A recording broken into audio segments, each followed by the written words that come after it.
Well, it is now Boxing Day in the UK, one of our bank holidays, and I've just finished up setting things up for my parents and cleaning up the Christmas detritus and everything else. I am now heading home with my final thoughts on Christmas and history. So, on Christmas Eve, from the closing of school, which was usually around about the 21st of December, and depending, sometimes it might be the 20th if the 21st if the 20th falls on a Friday, or we'd have extra time, or what we thought was extra time.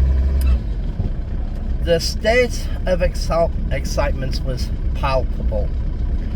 We, as children, were so inebriated with Christmas excitement, with imagining all sorts of things, if Santa was going to bring presents, and I suppose it was a more innocent time for us in a way. It was we actually got, to a certain extent, when we were younger, we got what we were given, but we enjoyed every single minute. Every single minute that we got presents, it was a sheer surprise. So we didn't know what we were going to get, but it was always something amazing, always something that our parents might think, or grandparents might think that we wanted. And my earliest recognition of Christmas presents was the Christmas after Star Wars. Now, bearing in mind, Star Wars was the big thing. Mattel had brought out a very few figures from Star Wars. I think it was Mattel anyway. I'm pretty sure it was Mattel. Whichever. If someone wants to correct me, please do.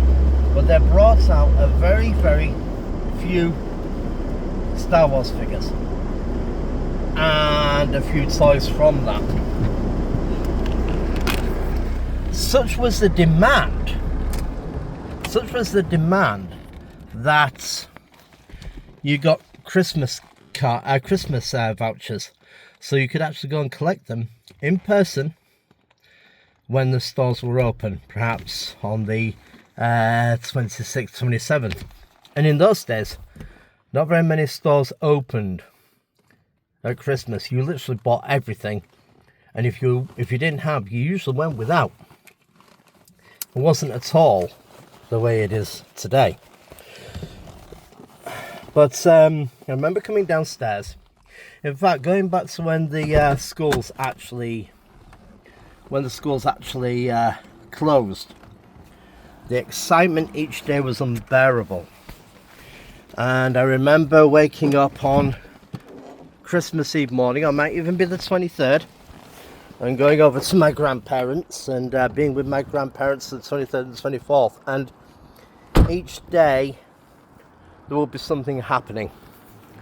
The 23rd, my grandma was baking up a storm, sending out the young men and her husband to fetch ingredients that they may need every so often. I remember sitting watching cartoons and Christmas films, and it was incredible. And then finally Christmas Eve came, where people would come, and my granddad was quite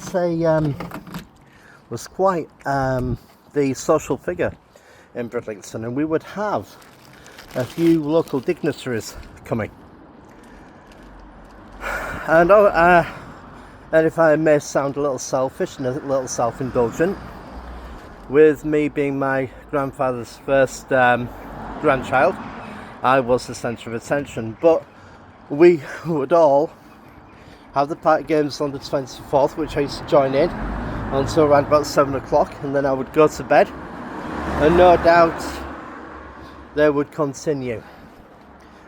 And then Christmas morning would come and I would come down, the stockings would be there, the presents would be there, and just absolutely amazing in every single way, shape or form.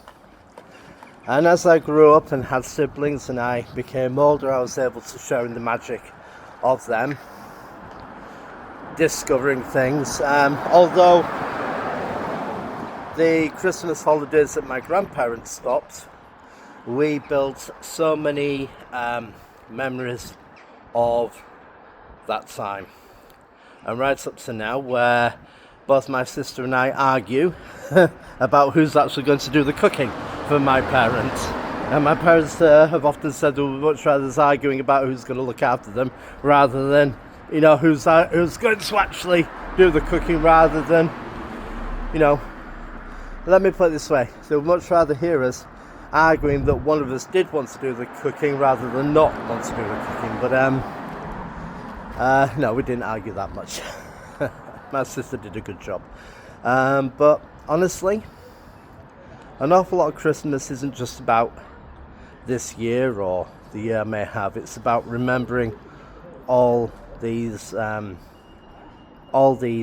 experiences, and just for a moment to be the kid I once was. So just a few thoughts. So I hope everybody had a good Christmas. Hope you all enjoyed yourselves.